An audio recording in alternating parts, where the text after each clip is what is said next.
Friends, இன்றைக்கி நம்ம சூப்பரான ஒரு மட்டன் பிரியாணி போட்டது தான் நம்ம வீடியோவில் பார்க்க போகிறோம்.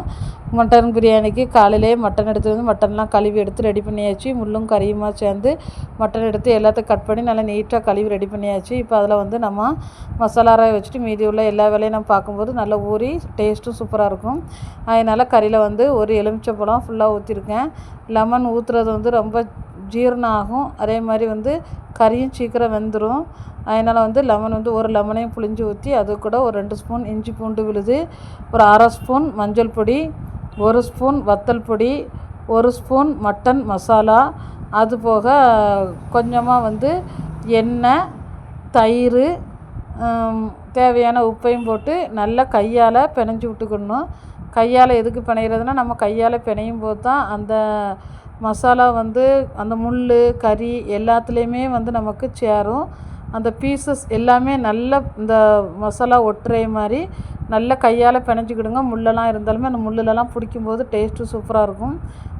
மட்டனை கழுவி இந்த மாதிரி மசாலாராவி வச்சுக்கிட்டு அதுக்கப்புறமா வந்து நம்ம பிரியாணிக்கு தேவையான அடுத்த வேலையை பார்க்குறதுன்னு இந்த கறி நல்லா ஊறி இருக்கும். இப்போ பார்க்கும்போதே தெரியும், முள்ளில் கூட சூப்பராக அந்த மசாலா ஒட்டி இருக்கிறது. அப்படியே நம்ம ஒரு இடத்துல ஒருக்கி மூடி வச்சுக்கிடலாம். இது குக்கர்லேயே வேக வைக்கனால அதே குக்கரில் விரவியாச்சு.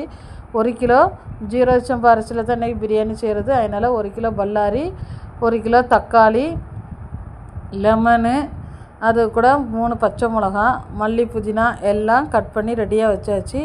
இப்போ அதே கறி வந்து நல்லா விரவி ரெடி பண்ணி வச்சுருந்தோம். அதில் கொஞ்சமாக மல்லி புதினா வச்சு அடுப்பில் வந்து ஒரு 10 நிமிஷம் வச்சு ஓப்பனில் வச்சு நம்ம கிண்டி விட்டுக்கிடலாம். ஓப்பனில் வரும்போது இந்த மாதிரி தண்ணி ஊறுறது தெரியும். இந்த மாதிரி தண்ணி ஊறிட்டு இந்த ஸ்டேஜில் நம்ம வந்து குக்கரை வந்து விசில் போட்டுக்கிடலாம். போட்டு ஒரு 5 விசில் இன்றைக்கி நான் மட்டனுக்கு போட்டிருக்கேன். ஏன்னா குட்டி பசங்களாம் இருக்கனால கறி நல்லா வேகணும். கறியை வேக வச்சாச்சு. அதே பிரியாணி செய்கிற சட்டியில் கொஞ்சமாக எண்ணெய் சேர்த்து அதில் வந்து கொஞ்சமாக வெங்காயத்தையும் பொரித்து எடுத்தாச்சு.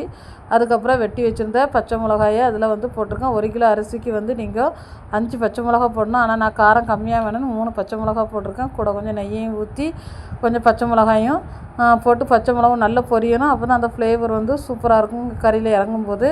அதுக்கப்புறம் எடுத்து வந்து பட்டை, கிராம்பு, ஏலக்காய் எல்லாத்தையும் போட்டு அதையும் வெங்காயத்தையும் போட்டு நல்லா வதக்க ஒரு 1/4 மணிக்கூர் மூடி வச்சுக்கலாம்.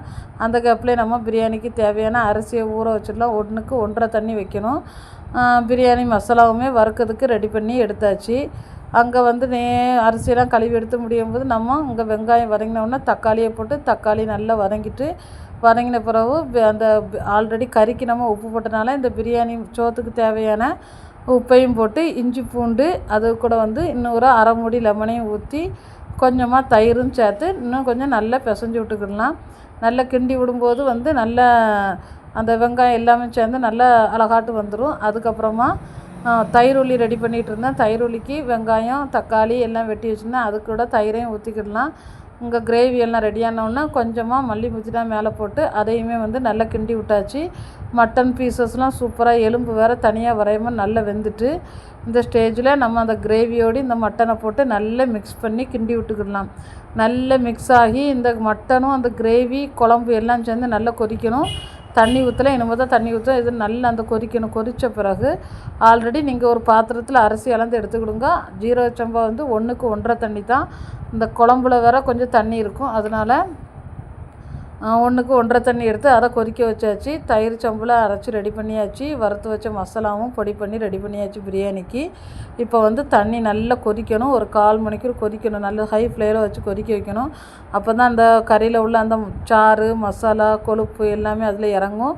அது கூட நம்ம திரிச்சு வச்சுருந்தா அந்த பிரியாணி பொடியை கொஞ்சம் தூற்றிக்கிட்டு இப்போ நல்லா கொதிச்சுட்டு உங்களுக்கு தெரியுது. இந்த ஸ்டேஜில் நம்ம கழுவி வடித்து வச்சுருந்த அரிசியை போட்டு நல்லா மிக்ஸ் பண்ணி விட்டுக்கிடலாம். பிரியாணிக்கு வந்து சும்மா ஆப்பை போட்டு கிண்டக்கூடாது, சோறு உடஞ்சிரும்.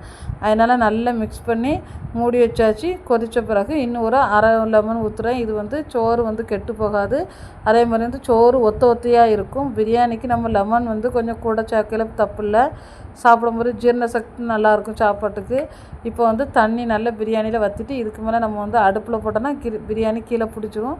அதனால் தோசைக்கல்லை வச்சு மேலே தம் போடுறதுக்கு சோறை சமப்படுத்தியாச்சு. அதுக்கு மேலே கொஞ்சமாக நம்ம பிரியாணிக்கு பொடிச்சு வச்சுருந்த வெள்ளை நிலமாகு, ஜாதி பத்திரி, ஜாதிக்காய் இதெல்லாம் போட்டு தான் பொடித்தேன். அந்த பொடியையும் மேலே தூற்றி அது கூடயே வந்து கொஞ்சமாக நெய் சேர்த்துருக்கேன். தாளசத்துக்கு சேர்த்த நெய். அதுக்கப்புறம் நேராக தம் போடும்போது தான் நெய் சேர்த்து அதுக்கு மேலே வந்து வறுத்து வச்சுருந்தேன் வெங்காயத்தை தூற்றிக்கிடலாம். வெங்காயத்தை தூற்றி முடிஞ்ச பிறகு மல்லி புதினா கொஞ்சமாக எடுத்து வச்சுருந்தேன். அதையும் நல்லா மேலே போட்டு அப்படியே ஒரு மணிக்கூர் தம்மில் வச்சுட்டேன். பிரியாணி என்றைக்குமே நேரமே போட்டு தம்மில் இருக்கையில் தான் டேஸ்ட்டு கூடுதல். 1 மணிக்கூர் கழித்து அப்படியே ஓப்பன் பண்ணும்போது சூப்பராக இருந்து பிரியாணி. அதை அப்படியே நம்ம சைடில் வந்து ஆப்பையை போட்டு அப்படியே கிண்டி கொடுத்துக்கலாம். நட்டுஸ்லேருந்து என்றைக்குமே பிரியாணி நெய்ச்சோறு கிண்டக்கூடாது. அந்த விளிம்பில் ஆப்பையை கொடுத்து அப்படியே நம்ம இலக்கினோம்னா அப்படியே கீழேருந்து அப்படியே புட்டு போல் வரும். அதை அப்படியே பிரட்டி விட்டு எல்லா சோறையும் அதே மாதிரி ஒரு டைம் பிரட்டி விட்டுட்டேன். பிரட்டி விட்டு பழையபடி அப்படியே சமப்படுத்தி அதுக்கப்புறமா வந்து மூடி போட்டு கொஞ்சம் வெயிட்டை போட்டு 2வது வச்சுட்டேன்.